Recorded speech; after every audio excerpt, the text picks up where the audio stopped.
Hello, everyone, and welcome back to Through the Dragon Glass. We are on Chapter 6, The London Connection of The Secrets of the Federal Reserve by Eustace Mullins. Before we get started, I want everyone to hit that subscribe button, thumbs up, notification, leave a comment, let me know what I can do better, and most importantly, tell a friend about me. I need more subscribers. Keep telling your friends or your family or anyone about me. Let's get started. In 1775, the American colonies declared their independence from Great Britain and won their freedom by defeating Great Britain in the Revolutionary War.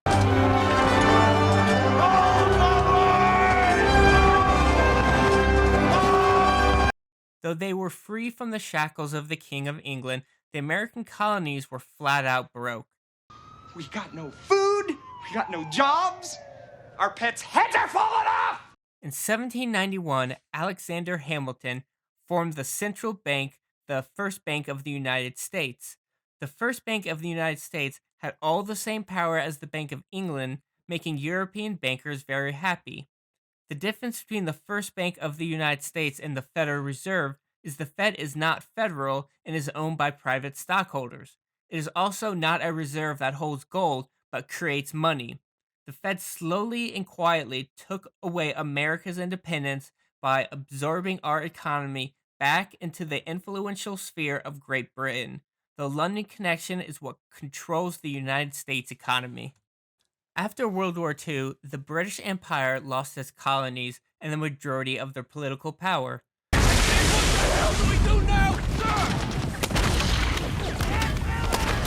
sir? Though the British Empire was no longer a powerhouse, its financial power increased greatly, making London the world's leading financial center.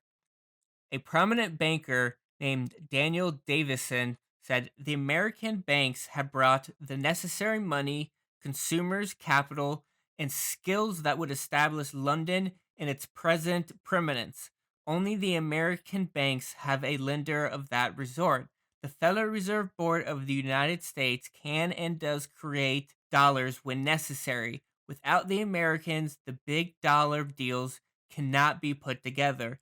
Without them, London would not be credible as an international financial center.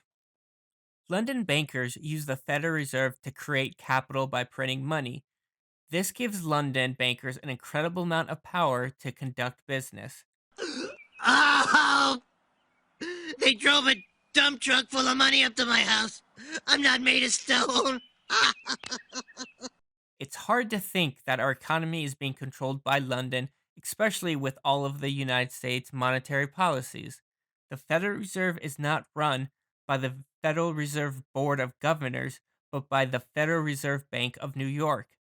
The Federal Reserve Bank of New York decides interest rates, the value of money, and the sales of bonds.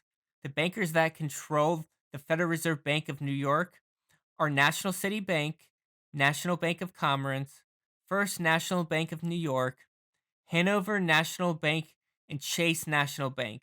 Chase National Bank turned into J.P. Morgan Chase Bank, but it's still called Chase National Bank. National City Bank started business in 1812 as Citibank. A man named Moses Taylor is the most well-known person associated with Citibank. Moses' father was an agent purchasing properties for the Astors. The Astors family is one of the bloodline of the Illuminati families. The Astors were able to purchase farms in a big piece of Manhattan. Acres is the place to be. Farm living is the life for me. Astors made most of their money by providing intelligence to the British and provoking Indians to kill settlers. The Astors were not paid in money, but received a portion of the British opium trade with China. China. You take China. Opium trade provided a lucrative amount of income, giving the Astors their fortune. Moses Taylor connection to the Astors through his father got him an apprenticeship at the age of 15. Taylor was very successful during periods of economic turmoil.